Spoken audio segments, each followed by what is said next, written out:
Hey, listeners, really quick at the top, I didn't want to stick this into a mid-roll because it was going to be really, really short. Just want to give you a schedule update. If you're listening to this when it comes out, great, awesome. In the next 2 weeks, when the next episode comes out, we are going back to the Star Wars Edge of the Empire campaign, picking up right where we left off. So if you haven't listened to that yet, or you need a refresher, now's a great time when we have our off week in between episodes to catch up or get a refresher. And yeah, so that's it. Just next week is when we start doing the Star Wars stuff again. Hope you'll join us for that. Thank you, and enjoy the episode.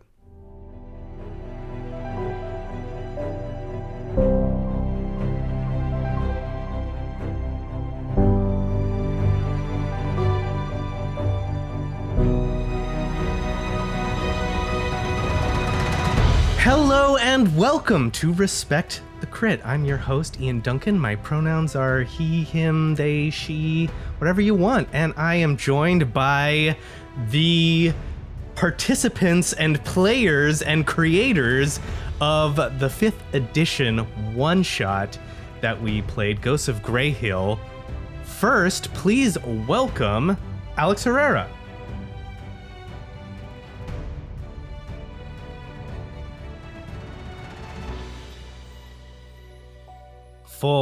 Full-blown elf.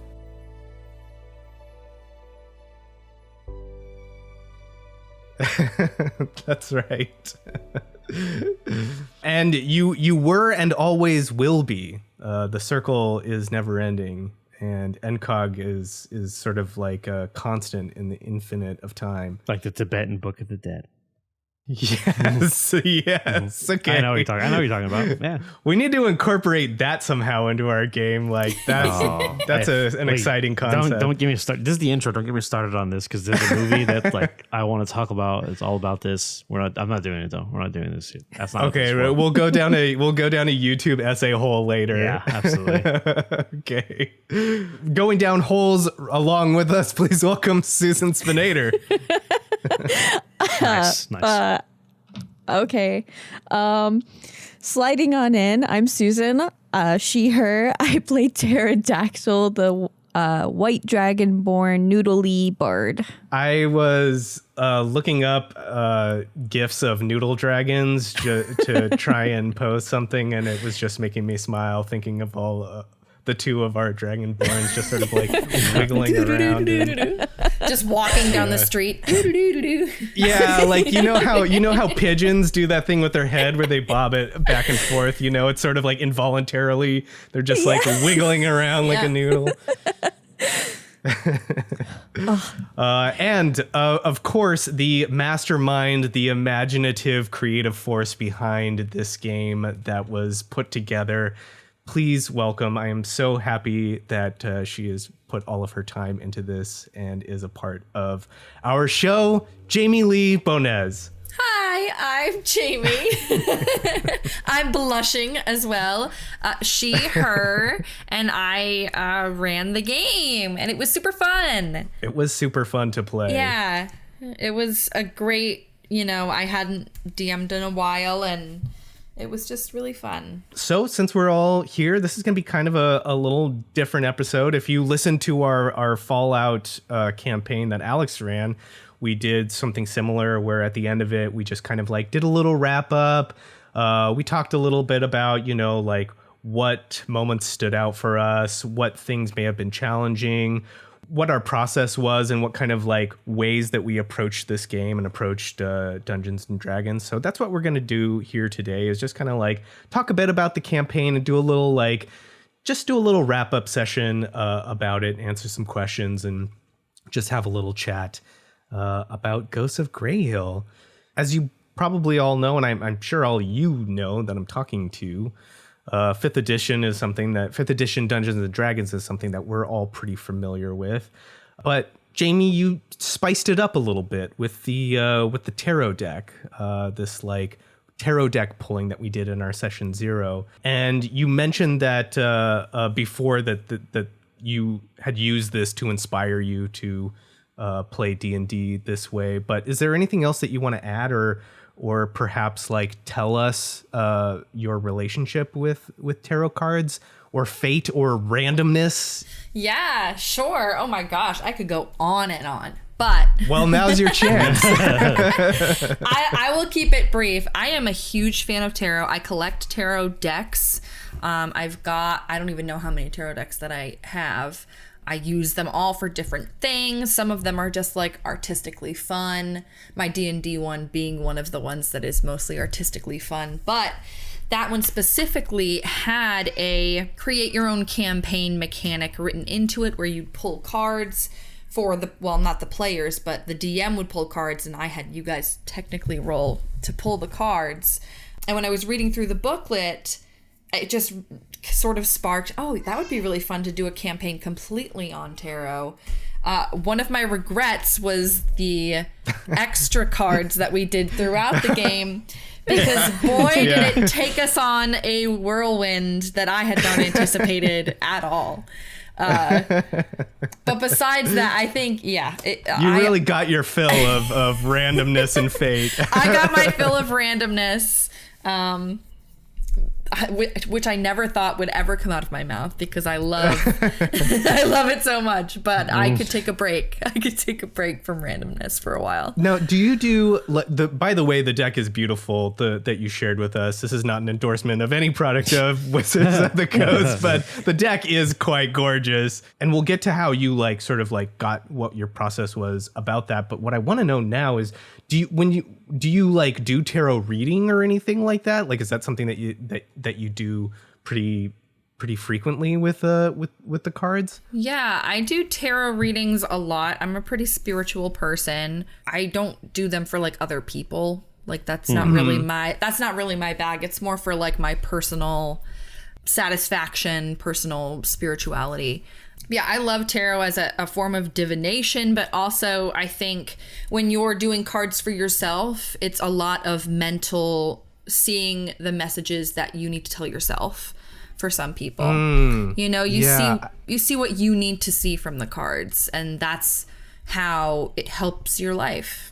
Mm-hmm. I like that. I understand that quite a bit. Yeah. Just a way to organize yourself in the chaos of the universe of what affirmation do you need to take? Yeah, exactly. On, just giving that inner voice a way to speak out, this is what I actually want out of life, out of my job, out of my relationships versus what I think I need, even things like that. But yeah, no, I really like using the tarot as a tool to do that and give voice to that. I think that's really neat. I collect some tarot myself, but it's mostly for it's a creative tool, kind of how you did here. We used a little bit here, but I've got character creation decks and world building decks, and those are I mean, it's exactly as you say, Jamie, just in the creative sphere. It's what do I want? How does this help me manifest the things that I really want out of this endeavor that I'm doing? I would say if you've never given tarot a try and you're listening, just go. I'm sure you have a friend. Everybody's got that one friend. Yeah. Everybody's got at least that one friend that could help you out. Or I don't want to endorse going to get your cards read by people, because some of those people can be a bit predatory. But I think it's more of a personal journey anyway. So go and get yourself a deck. There's a Buffy the Vampire Slayer deck. There's a Lord of the Rings deck, a Disney villains deck. It's crazy out there. A King of the Hill deck. Whatever suits your fancy. Oh yeah. To help get you into it. Do I look like I know what a tarot deck is? I just want a picture of a goddamn hot dog. Damn, I bet a hot Ian. dog's in there.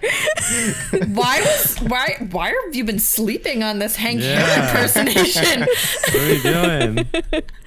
That was great. Yeah, that was really good. I didn't know it was in there. I've discovered something just very recently right now.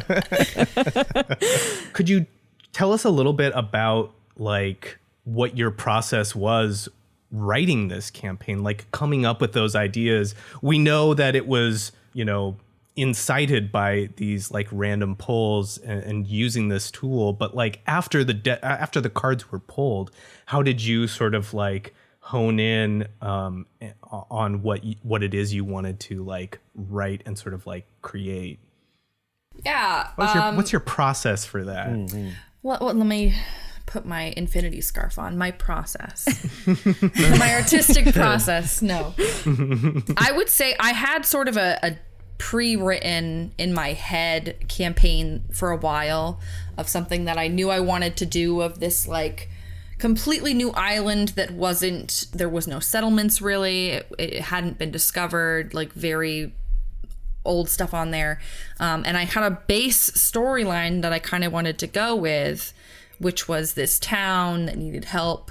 But the cards were going to be like the main campaign, you know? And so pulling those cards was sort of when I started the big part of my writing. The big world building was done, but the actual campaign itself, what you guys were going to be doing, I didn't get to do until we had our session 0. So it was like all of the bigger world stuff had been figured out, you know, all of the deities, the setting and things like that. But cool. That was tough only because of the time constraint of it, where it was like we did our session 0 and then I had, I think, 4 weeks, maybe like a month until we did our session 1, which sounds like a lot of time, but but when you can go back and second guess yourself, you know, like literally, and like you have a toddler, like it's not that much time. Yeah, that's true. That's true. That was probably the biggest thing, was the time constraint of pulling the cards. If I would have changed a few things around, but I think anybody who runs a campaign can say that they would have changed some stuff. Yeah. Well, let's. What would you have changed? That's a really interesting thing to dig down on.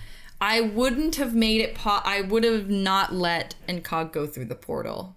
That totally set you guys. Yeah. I don't know how I would have changed that or like what I would have done, but it was sort of like a spur of the moment thing that I was like, well, Susan pulled this card again. That crit table like totally screwed up the storyline. So yeah, that's what I would do. Is I don't know how I would do it, but it would have been a much shorter campaign if you hadn't had that portal incident. It's so funny because I genuinely want to say, like, when that happened, like I knew in my soul, I knew that you didn't have like the portal prepared because it was something that we pulled randomly. Yeah. But when Alex went through, like, I was like, oh damn, no, Jamie, like, at least like Jamie knew the world, like, so it felt like even though that happened randomly and like it wasn't something that was like necessarily scripted or a part of your like initial campaign, it felt like it was just incorporated very naturally into everything. You know what I mean? Like, yeah, that's good. I could tell there were moments I could tell where Jamie was like scrambling to like figure stuff out. Yeah, because that's the thing with the cars, is a lot of it was kind of improv too. You know, if something happens that is going to change the entire world, that's the mechanic I decided to use. So we're just going to roll with it, you know? Yeah. And I commend you for that, because you rolled with it really well. And I'm like you, I wear my heart on my sleeve. Like, I can't help it. Like, y'all know if I don't have something, like, you can tell. It's in my face. It's in the way that I talk. You know, but that instance in particular, I was not 100% sure if it was like something that you had space for, you know what I mean? If that makes any sense. Yeah. Like, no, it felt it was incorporated very naturally, even though it was very random. Well, thank you. You went and you like had this very general idea that was something from a long time ago. Did you pull any inspiration for this like island and this community? Was there anything like that inspired you when you had created this, you know, before the campaign was played? Yeah. What kind of like inspiration did you pull from? My Pinterest board for the campaign is a lot of different medias. I watch just too much TV. It's bad, but I just love it. I love television. I love film, and I'm just going to keep watching it. So The Fae, or my interpretation of the Fae, mostly comes from a show called The Magicians. If anyone is familiar with it. I'm familiar with it. I'm familiar. Read Yeah. the books too. Oh, did you? Yeah. On my list. So that was a big inspiration for the Fae, because I just think that the way that they did it was so beautiful. But the main settlement and stuff was, again, something that I had just sort of been brewing for a while over the years, where it's like, oh, I want to have this completely remote thing that's sort of like more Norse based, like settlement style, oracles, that sort of thing. So yeah, cool. I think we like our D&D pre-programmed brains sort of like brought in things about the Fae from that Right? those source books in those worlds already. That's one of my regrets, is I wish I had maybe like let go of some of those like pre-programmed things about Fae, It's to like- sort of like. it's like the Dragonborn thing, you guys aren't the standard D&D Dragonborn. Yeah. It's slinky, Yeah. Eastern. Exactly, and I'm Yeah. glad we were. I mean, some things you can shake, and that kind of like happened in the moment, but yeah, I wish I could sort of like break the mind chains about some of that. But that's cool, yeah. So what was it like? I mean, you admittedly have said like it's been a while since you've DM'd. But what was it like running the game? What was your like general prep time? Were there like goals that you wanted to hit? And maybe what was like the most difficult thing that you ran into? Well, the prep time for me, like I said, the majority of it was within that sort of month that I did. And how I used to do my campaigns versus how I do my campaigns now in terms of like how I organize all my stuff is I actually do Excel sheets now, where it's like each tab is a session. So it's like, this is session 1, and here is the story outline and how I'm hoping it's going to go, and here are the few branches that we might encounter. And then, we're jumping ahead to session 3. Okay, let me switch to this tab. This is the session 3 tab. But, and I think, again, the most difficult part for me was the respect the crit mechanic that I added into the game. I underestimated how much it was going to turn the story. I thought that the cards that I had picked to represent each number were such little things, like Enkäg turning into a 12-year-old. Well, that won't really affect the main story, or you guys finding the magical ivory sword, that wasn't really going to affect. There were things that sort of didn't really affect it, but like there were a couple big ones. Oh, I wish that I had kept track of what each of them were. Oh, I do actually have that crit table right here, because I color coded them. Good. We didn't get to that. You encounter a What queen of was that? What was we that? didn't What was the I thing? don't even remember who pulled it, but whoever pulled the magician card. Does anybody remember? I think it was Alex, actually. Might be me, yeah. I think it was Alex. I don't I think it was remember, yeah. Alex. You meet a sage who gives you a key that opens a magical lock.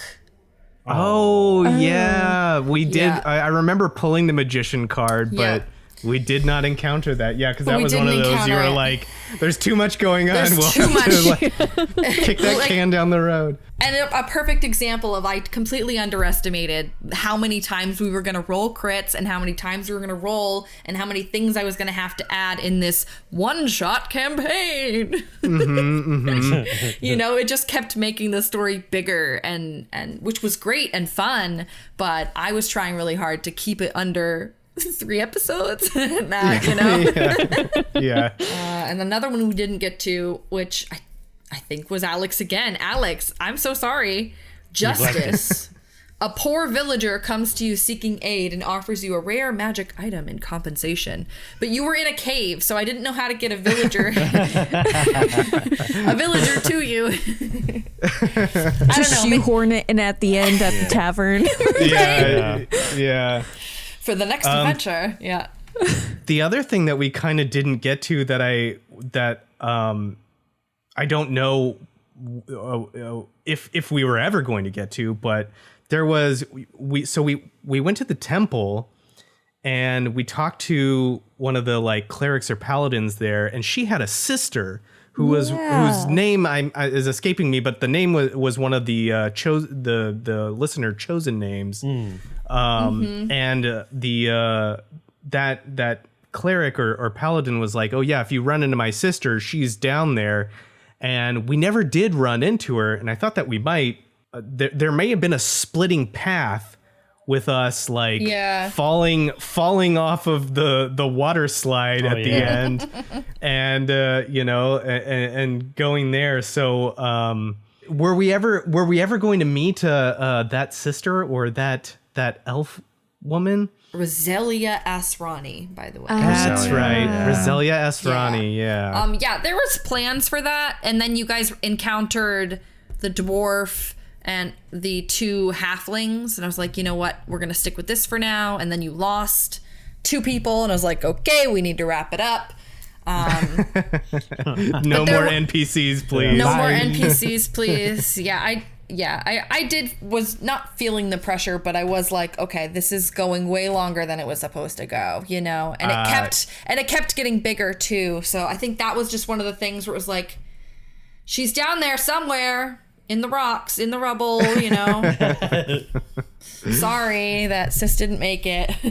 Yeah, I get you. Yeah, so you had like a whole spreadsheet, color coded and everything with little tabs. That's cool. I like that. I know we each have our own various ways of keeping that information. I myself have a notebook that I handwrite stuff and then can never find anything when I need it. I feel you. I feel you so hard. Yeah, Alex, Susan, do you want to sort of? You've both run campaigns. What are your sort of your like ways of keeping those things organized? When I'm smart, it's Google Docs, and then I use table of contents. I make sure to put all the headings correctly so I could like easily go to that spot. But when I'm dumb, usually when I'm a player, I assign a notebook per each campaign. But then when I'm playing the campaign, that notebook isn't near, so I grab the nearest one. So then all my notes get jumbled. And become like ripping out sheets of paper, taping them to other pieces. Yes. Literally, I have 4 notebooks in front of me trying to find this lady's name. Yeah. Alex? You've got sort of like flow charts, right? Kind of. It depends. Like I've always tried different things. I know that I'm very much like Susan, where when I'm a player, it's a notebook per thing. And then I'm like, oops, I don't know where it is. I lost it. Time to write on index cards. But yeah, when I'm running my own things, my own games, it varies. It's Google Docs, but like written out more like show notes, where it's like, okay, this session, this is what's going to happen, or the topics I want to go over. And it's like one doc, and the next time it's another doc, and so on and so forth. And then I have an over encompassing outline that has been in the previous times. It's been a flow chart. It's been just like, an essay outline kind of structure, where it's like, okay, here's the main point of the story, and here's some other things that are going to happen, or that I would like to happen, right? And then accompanying that is a Google Sheets doc or an Excel doc, whichever one you want to go with. That's basically every tab is a list of NPCs based on either like family or world that they're in. So, for example, I'm running a game for Sam and her friends. It's a Strixhaven game. And all the students, the party, they're all students from different worlds. So each tab is a list of NPCs from each of their backgrounds, each of their worlds. Oh, It's a mixture of allies, enemies, rivals, etc., etc. So that's kind of. I try to keep it organized in a way, but it sounds like the more I describe it, the more chaotic it sounds. Like it sounds insane. You've got the organization, but it takes your like brain to unlock it. Yeah. And then I also have like a whole different folder for like notes and like mid-journey art that I use as like just inspiration points. Like, okay, I want to do something that looks like this. Yeah, the Pinterest board. Yeah, exactly. Yeah. I like that. I've done something similarly for the Edge of the Empire campaign, where I've got every single one of your characters, and then like the people and things that are important to them. Like as part of the notes. Everything else is just kind of a jumble. It's like I try and do nodes like, because like you were saying, Alex, like there are things that I want to happen, and sometimes those things do happen, but sometimes those things are just abandoned, and it's like it's like visiting different islands almost. It's like you have a whole bunch of islands kind of, and it's like, well, it would be cool to get there, and there may be this circuitous route to getting to them, but some of them just like disappear, you know, and some of them are reformed in the journey towards them. Sometimes two become one. Yeah, exactly so. Yeah, so Jamie, well, and everyone here, do you have any advice that you would give to DMs who are just starting out, or perhaps who are like picking it up, shaking off the dust a little bit, like you yourself? I think the biggest advice that I would give is that though there are mechanics and rules of the game, it's supposed to be fun, and it's your game, so you should do whatever the fuck you want. My advice would be, I know how especially when you're DMing the first time or haven't DM'd in years, but it's all you could think about. You prep for every little scenario and think about where it could go. Like we were just talking about, let it go. Like have them ready, but be ready to let it go. Yeah. Like be like, these are the things that I would like, but if they never happen, that's what happens. Don't force it to happen. Just again, going off what Jamie said too, just you want your players to have fun. So if if they don't get to that point that you really want them to do, and you don't want to like ruin their fun, then it's fine. I think saying like, hey, you want to write everything out, that's a good point. Like, you don't have to do all that. I think some of the most fun games I've ever run, or that players have told me that like that was amazing, were literally just me writing down 3 bullet points on an index card. Yeah. And another big help I think for me is the fact that like I steal from TV shows a lot and movies all the time. Like I think I ran one session that was entirely based off the premise from Daredevil on Netflix, where there's the blind, like it was like the Chinese mafia, and they did like blind Chinese immigrants as the drug packers, and then Daredevil finds them and he's like, what the hell is all this, right? So you don't have to over prepare. Just have a good, like, don't be afraid to just literally steal from your source of information. I mean, you're not selling anything, and that's not going out as a service. You're playing a game. Like, True. I will say some of the best games that I've ever ran have been ones that I have prepared for the least. And even though that was terrifying, it ended up being some of the best stuff, you know?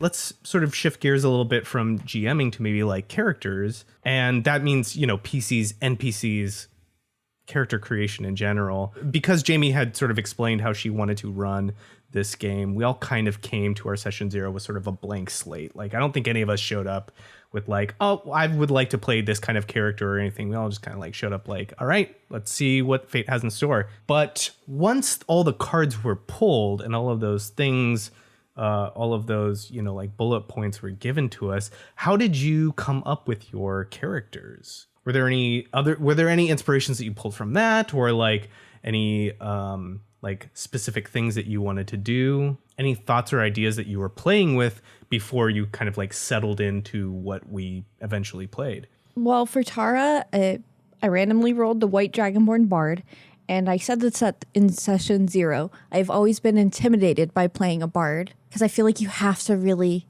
give it your all when you're playing a bard. Like that's their entire life, is music or storytelling or acting, like performance. Yeah. So I've always been intimidated by that. So I landed on what I think, I don't think it takes any less talent, but it's something that I could do because I'm into improv storytelling, a storyteller. She has the instruments that can put on the show, but she's more so looking for stories to tell. So that's why I went with Tahra. And then it was more, then I think I got like a noble background or something. I think that was part of the roles. So I was like, okay, so she's going to be a very upright and proper lady, but why is she like traveling to this random settlement? And so then I was like, okay, it has to be some sort of tragic background. And so that's where the whole other Bolin girl backstory came from. Oh, yeah, that's right. Because the backstory that you settled on was sort of like inspired by the Anne Boleyn or the other Boleyn which was very much biography. That 5 minutes before I knew that was going to come up because you had both given your backstories. And I was like, we should preface that any backstory that we had. And I think it's true for everyone here. I think I can speak for all of us. Like, we invented it on the spot. Like, yes. I know for myself, like, the card that I pulled was like a dead relative, like, comes to talk to you or something and like wants you to like seek justice. So that I had in the back of my head for making that up as like a base, but like the details were just like, all right, what haunts you? Jamie's like, all right, here's a ghost, and you've got a sad memory. What is it? It's like, okay, here we go. I had that card basically to like know that was my character stuff. But that's the first time I've like called out players in a game to give me backstory. How did you feel? Did you feel called out, or were you like, this is cool? I loved it. I loved it. I absolutely loved it. Yeah. Cool. For a one shot, I said this after the session too, but for a one shot, I thought it was a beautiful way to get us emotionally involved with these characters like so quickly. Cool. Yeah, I was yeah. like, I don't know if it put too much pressure to like come up with something really fast. I mean, it did, but but I think like I was saying, like having those cards, like knowing a vague idea of what we were where the characters were coming from was like, oh, okay, well, I can borrow from tropes and all of that stuff to like amalgamate some kind of backstory that makes sense. But I really liked it. I like that kind of stuff. What about yourself, Alex? What did you pull from anything? Oh well, we know exactly what you pulled from, but how formed was that when you?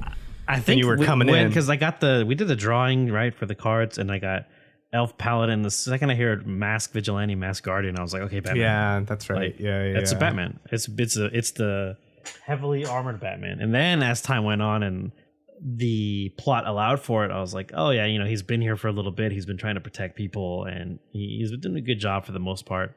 And then of course I got hit with the random spell. So, like, by the way, you're 10 years old now. Like. I know. First thing I thought of was Damian Wayne, because like that's one of my favorite Robins from the modern comics, the modern DC comics. Even though it was random, it felt like such a nice segue into a believable character, which I could pull off. At least I hope I pulled him off. Like, I think so. I gotta say, it was to come in and like have. I mean, even though it was loose for all of us, but to like come in and have your character, and then in like 30 minutes it changes like so dramatically. You handled that with such aplomb, and like I was like I think that was our like breakout character was Enkäg. Like, yes. Yep. The young Enkäg, like everything immediately changed for you, and you just handled it so well and like ran with it and like turned it into something that not only was interesting to like listen to but also play off of. And like you made a whole, like, here I am, what I do with every character is like, I'm trying to manufacture a character arc in whatever short time, I'm like thinking about like, how can I make this interesting? And you just like effortlessly with this like random thing, like had this whole incredible character arc. And then, Susan comes in and like brings this whole like maternity element to it. And like the two of you just sort of like made this beautiful thing that just blossomed and had this like wonderful thing at the end. It was so wonderful to see. Shinies was a great element to it too, because it was almost like, okay, I'm already dealing with this heavily naive character. Now I'm dealing with a literal child. So I guess that's when the maternal instinct kicked in. It was just like, okay, well, I'm responsible for these two now. Yeah, well, you collaborated so well, and hats off to you, Alex, because I think that was the breakout it was. role of the whole one shot. Was Appreciate just it. like your journey, and the cool thing was like we all knew that it was temporary, but none of our characters knew, and so everyone was just like, this is permanent now. This is just what this is. And there was already like an element of comedy to your character because, a Batman-esque character taking himself so seriously is always very funny. Yeah. But then a Batman-esque character taking himself so seriously and being 12, hilarious. Yeah. Hilarious and endearing too. Yeah. Like it was endearing. Yeah, it was just so cool. And I think the other thing that I think helped with that too was the tone, Jamie. I think you set right away, which was when we started playing, like immediately you went in with this sort of like Galadriel narration character and like built this world, but you also like layered it in with like levity and lighthearted humor. And I think it helped to know the world because you really nailed the tone at the beginning. Like, I think that we all here trust each other enough to like, and having had experience playing enough to like, if you're bringing in like something with gravity and seriousness, like we can all roll with that and prefer to roll with that. But we also like to have fun and be goofy sometimes and like do a one-off. And like, you really brought that, Jamie, like setting that tone. Like you had a situation that had a lot of gravity to it and left a lot of room for us to have fun and like play off of that and have some lighthearted humor. And I think that was really exceptional. Yeah, and I think all of the characters fit so perfectly too. Like each and every one of them were so individualized, and I don't know. It was a very fun campaign to run. And I just love you guys. Oh, Aw, love you too. You too. Were there any standout moments for either of you, like moments that stood out? Go ahead, Susan. Okay. The one moment that still lives in my brain is when what's his name was like, "Oh, Lorelai's my ghost." Yeah. Like, Yes. Yeah. I would say that stood out to me too. That was such a surprise. it was. I did not see that coming. It was just like, what? Yeah, here we thought we were like just having a conversation with Lenny from Mice of Men, and it like just really took a turn that none of us, I don't think any of us saw coming. No. that's why when she said it, I was like, wait a minute. What? And I think that was yet again the cards, because I was trying to bring up the Revenant card that had been previously pulled before our campaign finished. And I was like, okay, who do I have? All right, it's got to be one of the twins. That was really well done, Jamie, because I could not have predicted that, and I could not have told you if that was something that you had planned from the beginning or if that was a thing. But yeah, you rolled with that amazingly, because I was like, what? We've been traveling with a ghost. It felt like that moment from Pee-wee's Big Adventure, with You say Large Marge? Large Marge, yeah. And then we all instantly knew, like, without even like talking to each other, we gotta run now. Let's just all run. Tell him to go. Yeah, I have right here. Lorelai is/was a ghost. She was going full ghost, so we ran. Yeah. She was going full ghost. Ghost. I think that's when she showed us her head, Yeah. her wound. I think that's when she She started screaming, and we're like, okay, well, yeah, and consider that 100% stolen, by the way. Snatched that, just snatching that idea. Was there anything that was like, was there anything that was challenging? Was there anything that like a challenging moment in character or playing the game at all for anyone, or putting the game together? I mean, it seemed, I mean, as far as like mechanically, it was very easy, very sound, nothing too wild to get over. I think the one thing that probably threw more wrenches than I thought it would were the random draw cards that happened, because like obviously the transformation to a 10-year-old child was like absolutely unforeseen. There was no way I could have predicted that, but seeing all the other random things, how like, there's a portal here, the Fae need your help, or like, the Lorelei being a ghost. They were not necessarily, I wouldn't say challenges, but it was super interesting to see what else was coming down the pipeline. Because like I feel like, your legs turn into like that kind of. It's like almost like the game is based on wild magic entirely. Is what it felt like, and I really enjoyed that. Yeah, wild Fae magic, no less. Yeah. I don't know that I would do that mechanic again. You've mentioned as much. Yeah. I don't think that I would ever do that again. Yeah, but it was fun. Yeah. I think the one time I'll do it. If it's like a long form campaign, I can see how it would, I think, pay off bigger. I think it would pay off a lot bigger for sure.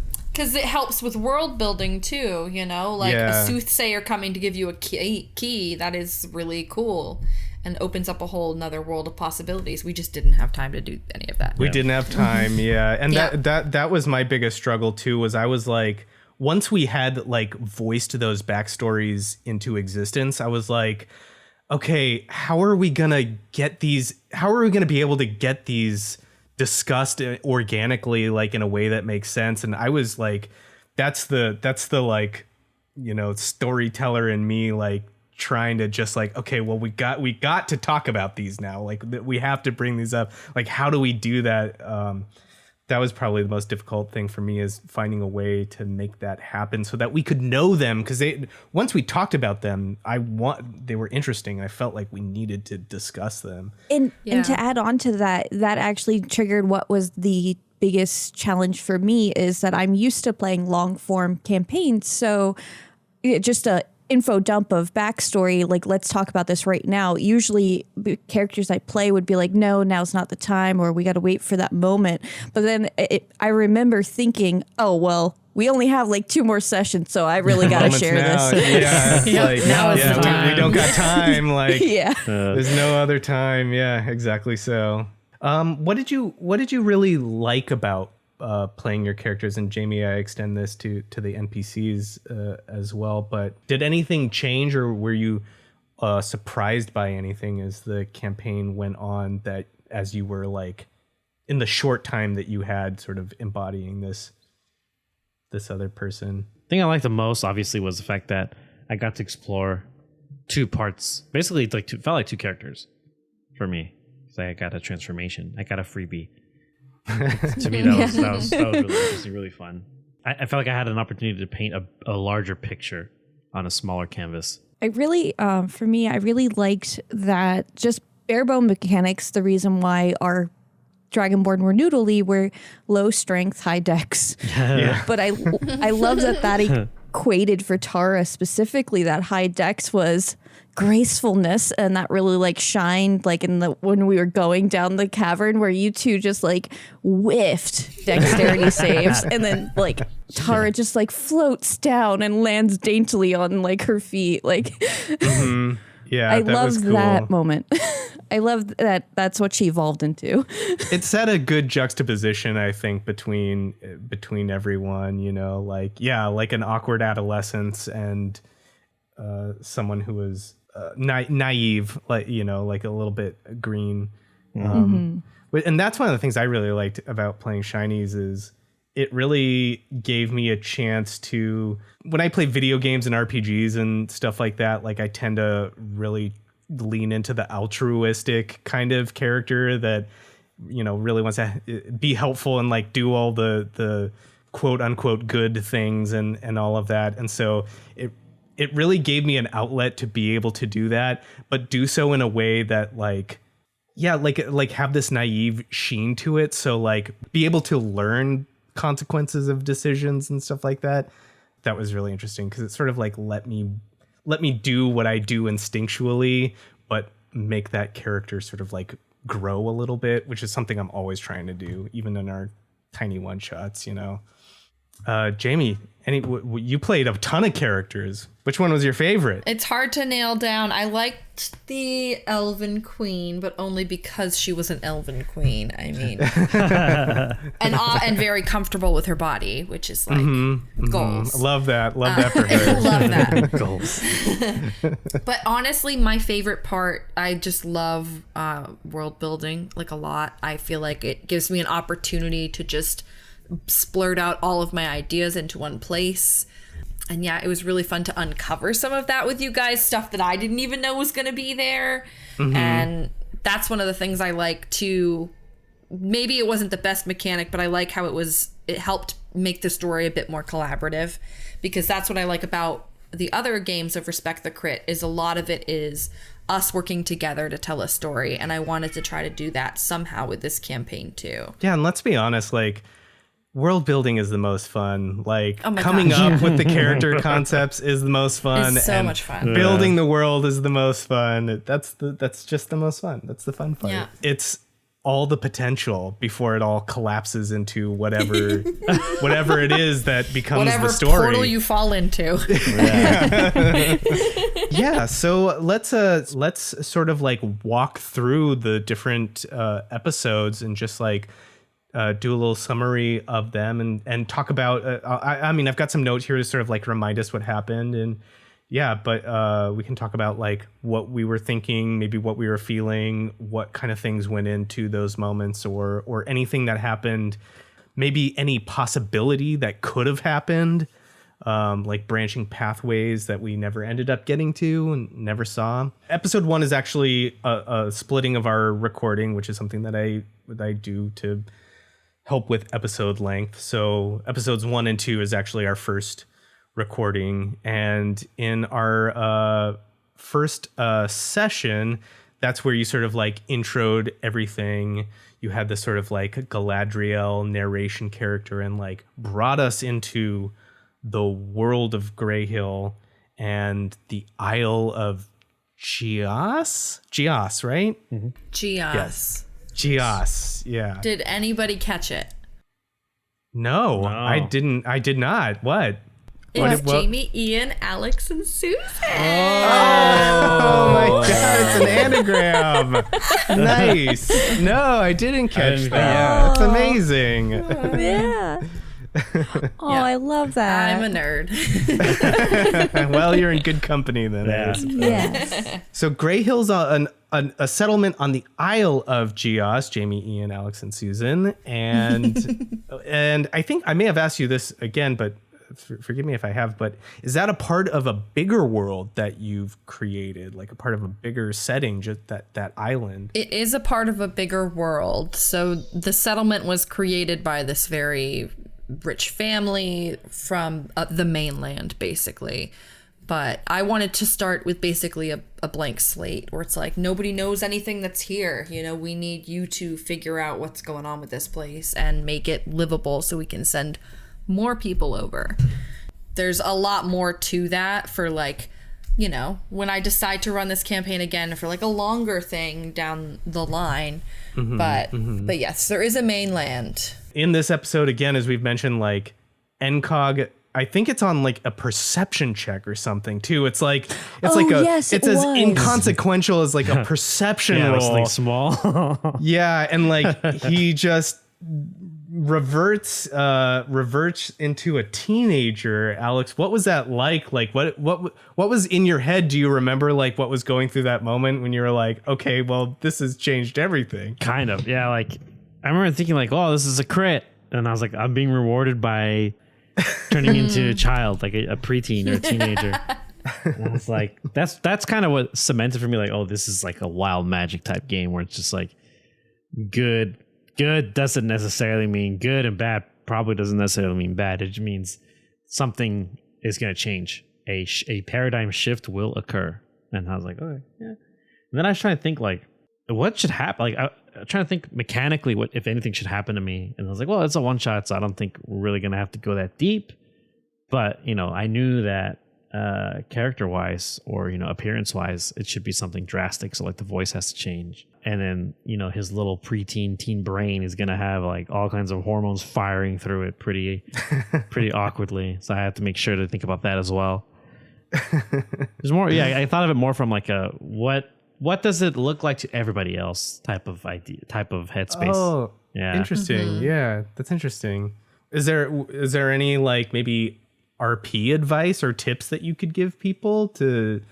Because that, like, again, yeah, like that's such a drastic change, like that you rolled with, and you come in with like an idea for your character and it's just like flips it on its head. I mean, I think I got lucky because the cards that we had beforehand were like, oh, you're the masked vigilante. So I think if advice is like try to lean on established things that are large enough that it won't change. Like the fact that he has this obviously built sense of what is justice from the influences that I had building the character. But also like, I don't know, whatever comes to mind first, kind of just go with it, think about it. Obviously you want to be safe. Yeah. I guess whatever comes to your gut that is based around the character, you can tend to lean into it a little bit, and see if it works. It felt like a chance to shine. It definitely felt like a chance to shine. Like I felt like, all right, this is either it goes really well or you're going to be very upset the entire time. Like, figure it out. So just thought about what it would be like. I think that's great advice. You had these like one or two like nucleus of things that you sort of held on to that were the center of the character you came in with. And those did not change no matter what was weaving around it.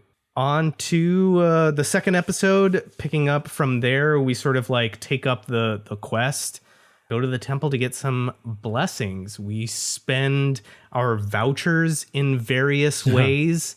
Jamie, was any of that unexpected for you at all in how that went down? I had so much prepared within the town that we didn't get to, but because really we just went to the temple. Yeah, we could have gone to like 3 or 4 places, right? There was like there were a few other places open, but I think because the sun was going down, the group maybe felt a pressure to we'll just one stop, get things blessed, and then we'll go. Yeah. So that was a little surprising, but besides that, no, I think it went great in the temple itself. I think you guys got a lot of information. You got the little map. Yeah. The map that actually didn't end up being helpful. I kept checking it, like I kept expecting like something to show up, and it was like, nope, you're off the map now. It's like, all right, well, and then we're in a pocket dimension that the map's totally. But it was cool, and I felt very appropriate to get that map. Like that was the thing I liked about it. Like it felt like very appropriate for the wizard to get that map. Yeah, the greatest wizard. Let's not forget the greatest wizard of all the land. Yeah, absolutely. It's got like 2 working spells. But they're both so versatile. Yes, for everything. We come into this place that's kind of a neat little like cistern with these drawings on it, and eventually turns into a water slide. And this is sort of our like first encounter in the game. Really, is this like skills check challenge that happened in like we end up like falling off with Tahra having her signature like moment of Mary Poppins moment, almost dignified coming down.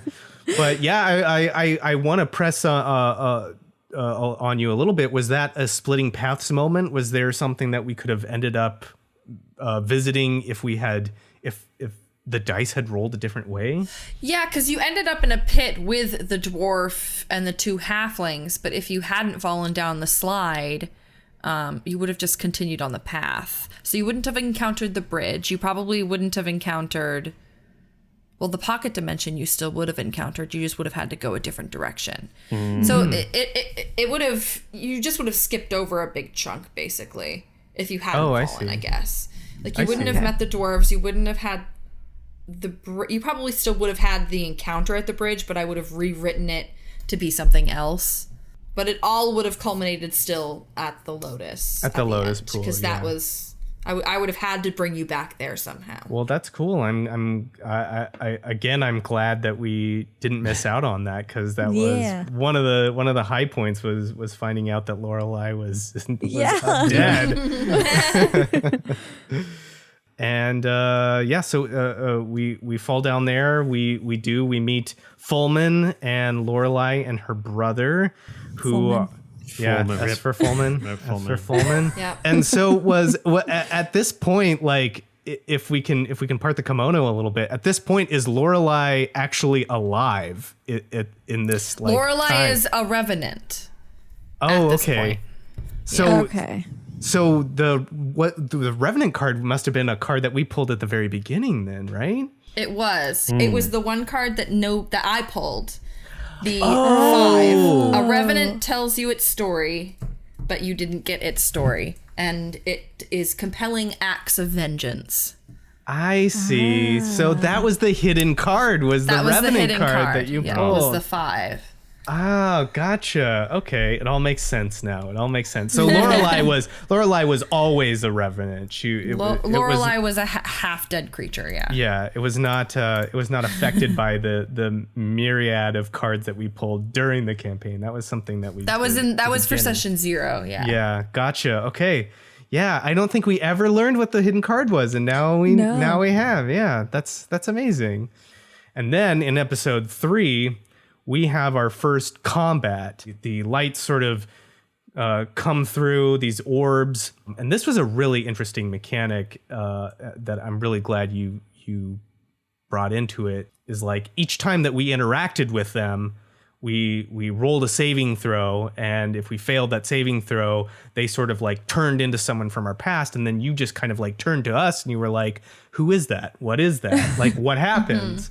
And you put the burden of creating that on us to pull from our characters. I thought that was really cool. I really liked that. I'm glad to hear that, because I hadn't done anything so drastically in the middle of a game like that before. Usually backstory is a little bit more subtle. It comes at the fire or at like a tavern, but I was like, let's make it an enemy.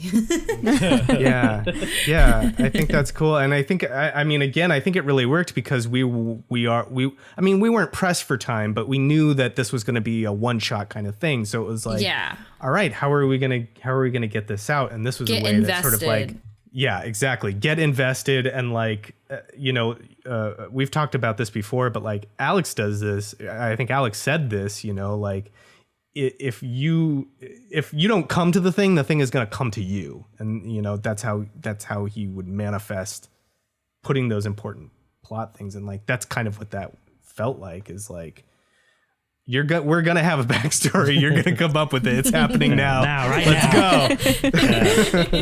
Figure it out.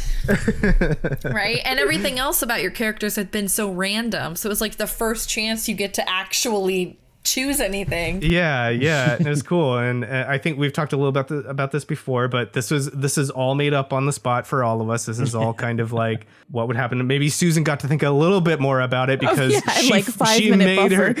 she made her saving throw, but it ended up coming for her anyway. Yeah. This is where Squirtle was born, which was really fun.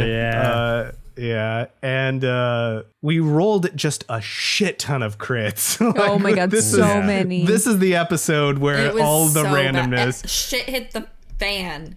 Yeah, and like everything was going. You know that? No, we could tell you were pressed a little bit. You were sweating a little bit because you were like, okay, oh, just shit. put that one aside for a minute. Just put that one aside. Yeah, and I think that's how there's some of the cards we never got to was from that episode where it was like, listen, I can only do so much at one time. Okay. Yeah. But if you run another campaign, those could be the nuggets for the next campaign. True. Yep. They're still there in the world. Yeah.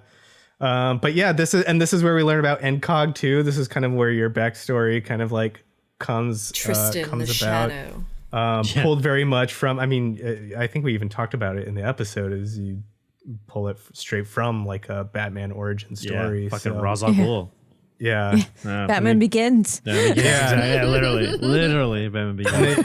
Yeah, again, like pull, like steal from those sources, pull from those non-problematic tropes, like, and then Fullman dies. And F for Fullman. And he goes over the edge. And I think what was really cool about that, even though we don't really know a lot about Fullman, like we never really he was a quiet NPC and we didn't spend a lot of time with him, but that moment also stuck out to me. It felt very poignant the way that he went, just because it was his daughter, right? Yeah, the haunting that he had was very personal, and it felt very poignant to him going out, even though we didn't talk to him for very long. Yeah. So I thought that was executed really well, Jamie. It was again one of those moments that I was like, oh yeah, and it stuck with me throughout the whole campaign. Mm-hmm. Yeah, poor Fullman. Rip I don't remember his daughter's name, but poor Fullman. Rip Fullman. Rip and pepperoni to a real one, Fullman. Rip and pepperoni. Also, it was, if I can interrupt, it was nice seeing the Fs in the Discord. When people when you get to this point, type F in the Discord. we got another one yesterday too. It was really so I like how I said it. It's because we put that preamble. Doesn't matter if you 10 years from now, 5 years from now. Yeah, just do it. Just put an F in there. It would be great if 10 years from now it just keeps F's trickling in at some point. And by that point, we're like, what the fuck? No, we'll know. We'll always know. We'll always know. We get to the bridges, which sound like it was, sort of a set piece that we could have come up, we could have seen, and we in fact do see, because of the way that we went. We pull some typical D&D fuckery where we like to get across them. Jamie, what was that like? I mean, at that point, I feel, what session was that? What number are we on? Episode 4. Episode 4. We're on episode 4, and I think at that point I was like, okay, I didn't know that we were going to I don't want to say take as long as we had, but I didn't know that we were already going to be 3 episodes deep in what I had anticipated as being the second episode. So at that point I was like, okay, let's get across the bridge. Next, let's keep it moving. Let's go. Yeah, you want to do magic shit? All right, fine, cool. Let's go. Fuck it. Let's go. You got it. Yes, and it's done. Yes, and it was after all of those dice had been pulled, so it was sort of like, yes, let's just get through something easy, you know. However the fuck you want to do this, I'll make it happen. Yeah, we will make it happen, you know. I like that. One of the best pieces of D&D advice that I've gotten was, when you are making puzzles for encounters, it's okay to make a puzzle and have an answer that the players can discover, but also leave room for them to discover an answer you hadn't thought of. Mm-hmm. And if that's what they want to do and the dice roll that way, it's okay, yes, that is the answer now. That's what happens, you know? Mm-hmm. And maybe I will take whatever mechanic was supposed to happen here and I'll move it somewhere else, and we can still get to that, you know? Yep. Kick that can down the road, indeed. This is where we sort of learn about our backstories. We've talked a lot about that. Yeah, this was the moment that I was like, okay, how are we going to do this? We should give voice to our fears so they don't attack us, you know. And we learn that Lorelei is a revenant. Very cool.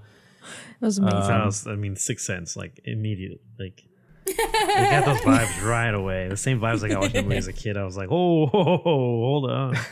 Yeah. And this is where we go in depth, of course, to Tara's backstory, which we have talked about in, it's the Anne Boleyn story. But is there anything else you want to add to that? Well, into the next episode, it really gave me that connection, that show of trust with the Elven Queen. Okay, now I know her backstory, so we gotta show that our trust is real. So here's this ring, my mother's ring, and you two would know the significance. She may not know, but you like Enkäg and Shiny's would. Like, oh shit. Like, We make a run for it and we discover the Life Lotus, which is another kind of puzzle. Jamie, can you give us some background on the Life Lotus at all? What that was about? Sure. It's the Life Lotus started as like a visual concept, I guess, because I wanted this to be like a pocket oasis with this floating flower, and then trying to figure out what powers that was going to have. I needed it to be affecting, the town, because I needed you guys to have like something to destroy. I had anticipated maybe the Fae thing not going well and you having that be your big final, boss battle or whatever, but you diplomatized your way out of that. So Oh my God, yeah. I know. I think I rolled a nat 20 and I had like a 0 diplomacy, so gotta love those dice. So the ending to the campaign sort of not changed because I didn't want you to do like a big huge fight with the Fae, I love Fae, but it sort of worked out that because you went that direction, now we can just get the Life Lotus, destroy it, and hopefully everybody is happy. Like, you can get the Fae back to where they want to go, you can get the Life Lotus destroyed so that the settlement is now no longer being, fucked around by this otherworldly presence, this dimension splitter sort of energy that's coming from the Life Lotus. I see. Yeah. You said it was you said it started as like a visual thing first. Was there like, a specific visual that you had or you had seen that, or that you were trying to recreate in that? It's funny and it's going to sound totally random, but I went on my honeymoon in 2015 to Ireland, and there are these underground caves that have like glowing algae and all of this moss, and it's just freaking beautiful. There's underground waterfalls. It's just one of the most gorgeous places I've ever seen. And that oasis was sort of based on that, with a mixture of like, there's this place in Puerto Rico too, that's sort of in there, the more tropical vibes that it had. So I'd say that's sort of where I got the visual representations from, is like those two places. Gotcha. Oh, that's really cool. Yeah. So it was like places you had been that you had witnessed this sort of like, and I like very smushed cool them nature together. thing. Yeah. Yeah.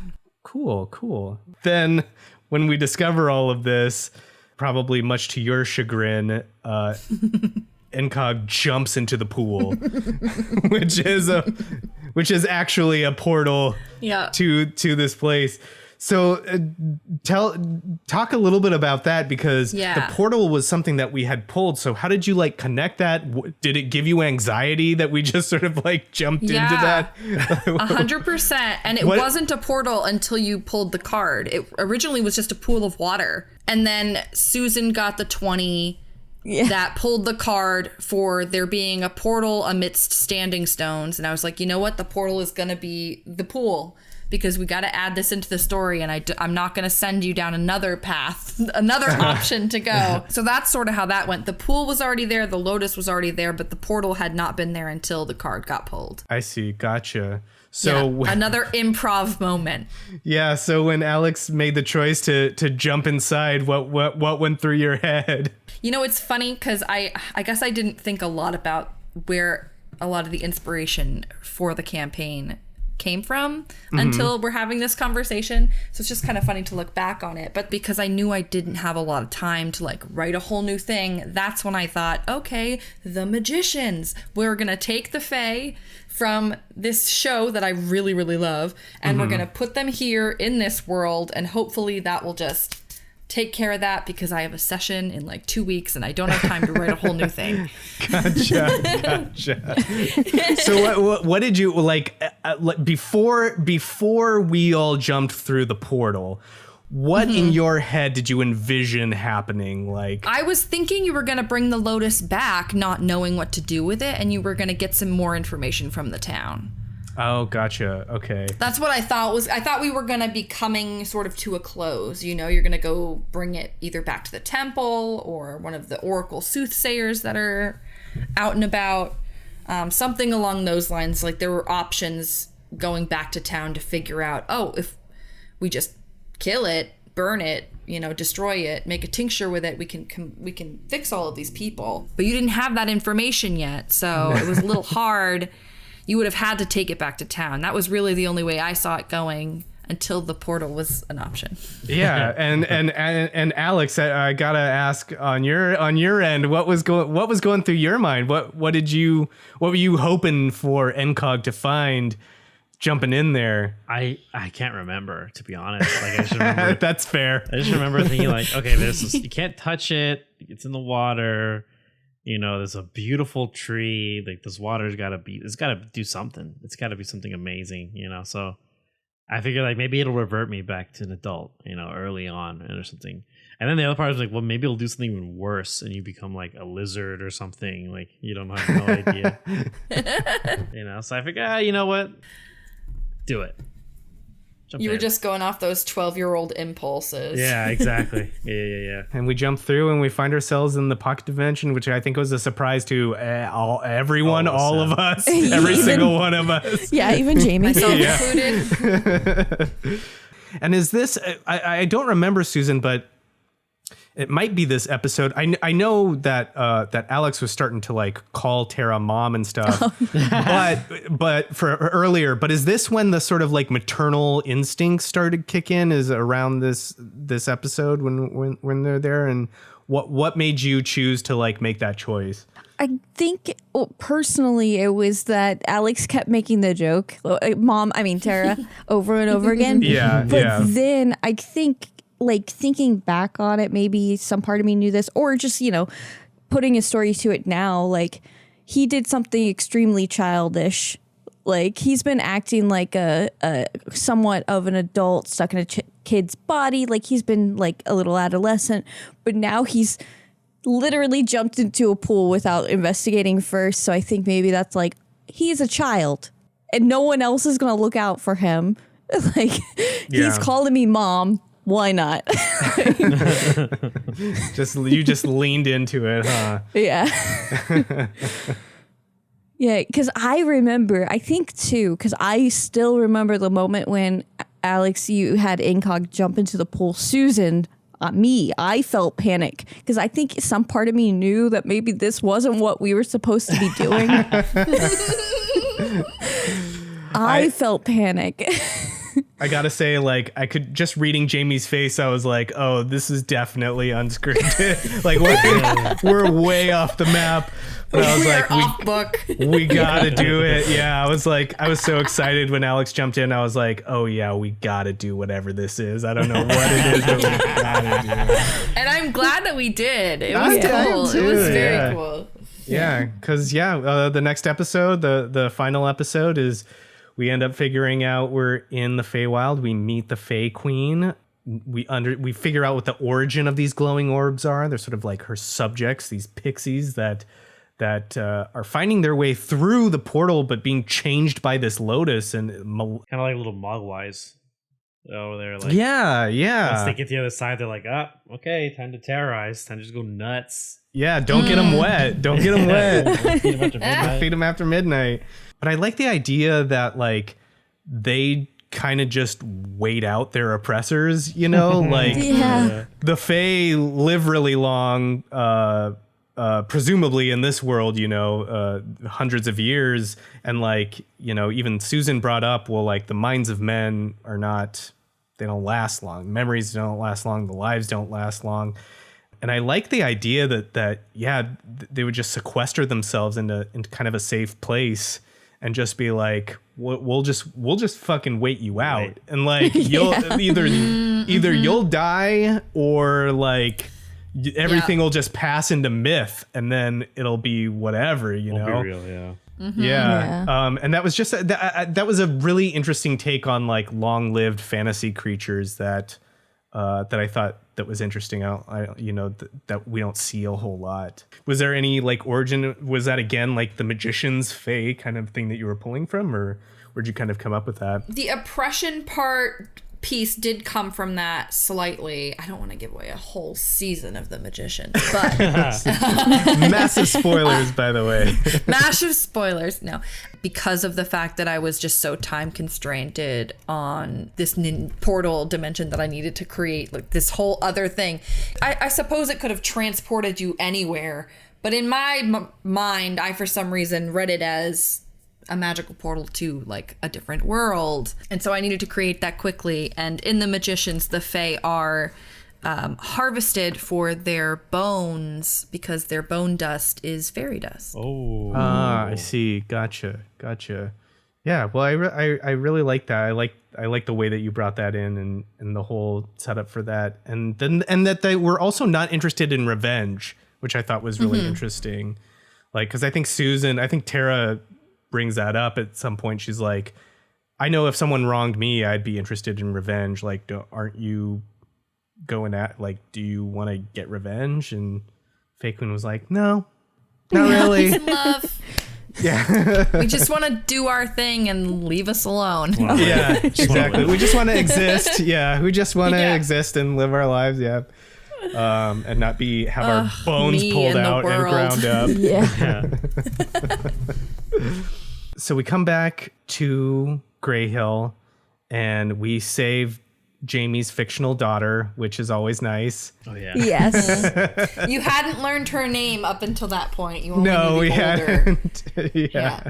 Good thing we but saved that- her. Good thing to Yeah. say. Now I know Alex does this. He puts people in from other campaigns and from real life into his campaigns. Is that something that you do, Jamie? Yeah, NPCs are definitely inspired by people I know.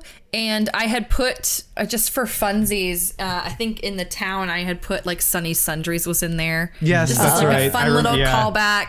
I put in, I think the Rusty Nipple as opposed to the Crusty Nipple or whatever. Yeah, that's right. From what was that campaign? DRERP. DRP, Yeah, that's DRP. right. Yeah. You know, just like little fun things like that. But a lot of the NPCs are definitely either inspired by people I know or characters from television. Yeah. Susan, what about you? Is that something that you do typically too? You're running a couple campaigns right now, huh? Not really. Only because I don't want. Because the people I usually play with are a part of my life, so they'd pick up on who I'm referencing. like an everyday part of it. So, there is one that I love to do is that the shopkeepers in my world are usually all the same person, much like Pokemon. Like the nurse. Yeah. Like good. it's the same reoccurring character, and they're like, wait, didn't we just meet you? No, what are you talking about? And then, we wrap things up. We attempt to sing The Parting Glass, which is really nice. I had been looking for music for this show, like just going through libraries and stuff, and I had come across a version of that by Alexander Nakarada, who helped us out with the music. Big shout out to him. And it was just a beautiful song, and it's an old, I think it's an old Celtic song or an old Scottish song, or Irish song. And I just was listening to it over and over and over, and it was just like so pretty and like melancholy, but just so fitting for, a way to say goodbye. Actually, it's the song that Tahra plays in her lullaby, like in that episode. Like I put that in as an instrumental version of like the song that she plays. So I thought it would be real appropriate. I thought it would be appropriate and nice to play at the end, but I thought it would be better if we attempted to try and like sing it all as like a group to like sort of, like bring a human element to it and kind of make it our own. And, none of us are singers, but I'm still very proud of it. And I really loved what we came up with. And it's just a fun way to say goodbye to the characters and the setting. And I'm proud of all of it. It was so much fun to play. Jamie, thank you so much for putting this together for us and giving your time and your creative energy to make this. And as always, Alex and Susan, thank you for playing in it and collaborating in it and just making it a joy. This has probably been like one of the most fun D&D campaigns that that I've been in, that I've had the great pleasure to take part in. So thank you so much for that, Jamie. Yeah, thanks, Jamie. Yeah, thanks, Jamie. Thanks, you guys.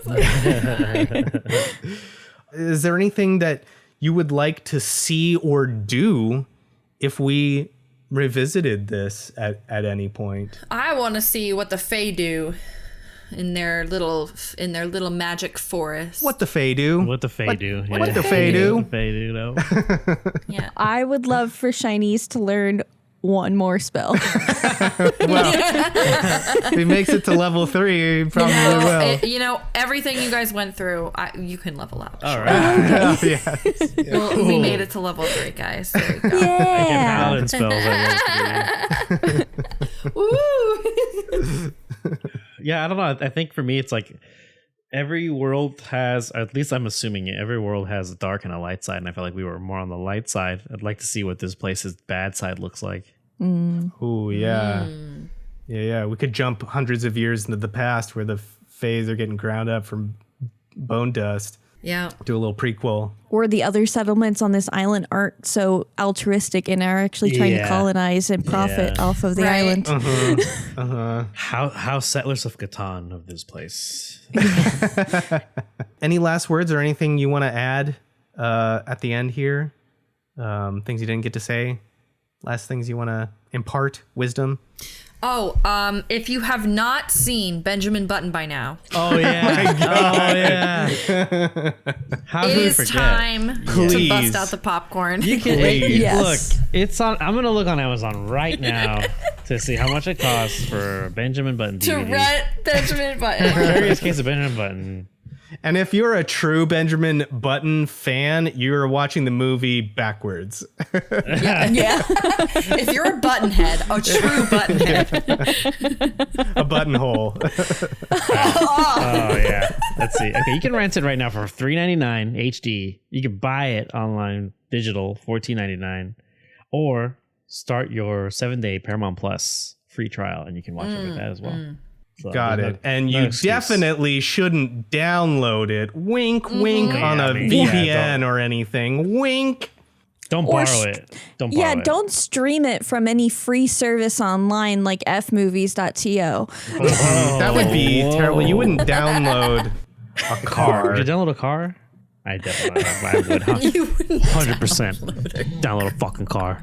Yeah. The other thing you could do is go to your local library, get a library card. Oh, They might have it there. yeah. Check it out there.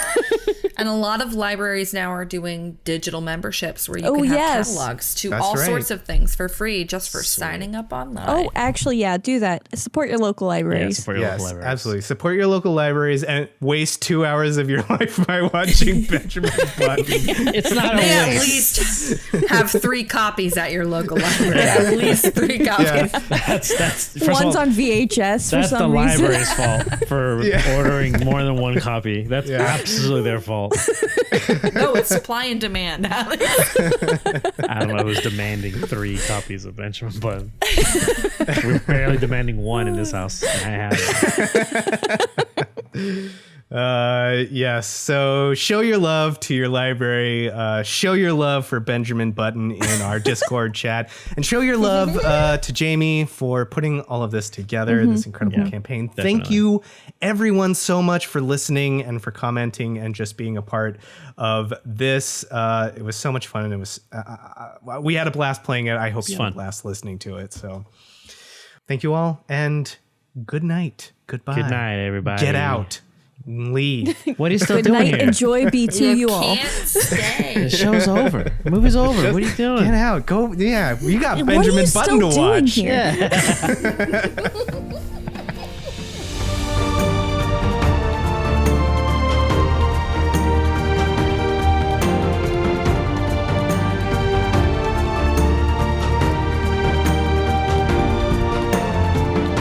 Thank you for listening to this week's episode of Respect the Crits, Ghosts of Grayhill. If you like what you heard, please consider supporting us by leaving a 5-star rating and review on Apple Podcasts or whatever platform you use to listen. It's easy, free, and helps others hear about the show. For more information about the show, visit @RespectTheCrit on Twitter, Instagram, Facebook, and TikTok, or come join the community in our official Discord. Incognito is played by Alex Herrera, who you can find on Twitter @AE Herrera or on his Twitch channel, WadeWolf10. Pterodactyl is played by Susan Spenader, who you can find on Instagram @SuzLaluz. Shiny's Charizard is played by me, Ian Duncan, and you can find me @idunks on Twitter and Instagram. Our Dungeon Master is Jamie Lee-Bonés, and you can find her on Instagram and TikTok @JamieMFBones. The music in this episode is provided with license or permission by a variety of talented artists, whose info and credits can be found in the episode notes. Please support them by visiting their platforms to hear more of their work. Dungeons & Dragons 5th edition is published by Wizards of the Coast. And remember, whatever the system, whether it's a miss or a hit, you always gotta respect the crit. Thank you for listening, and may you heal that which haunts you.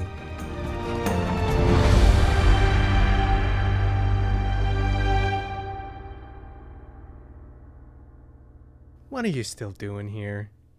You listened all the way through that hoping there'd be some silly, funny post-credit thing.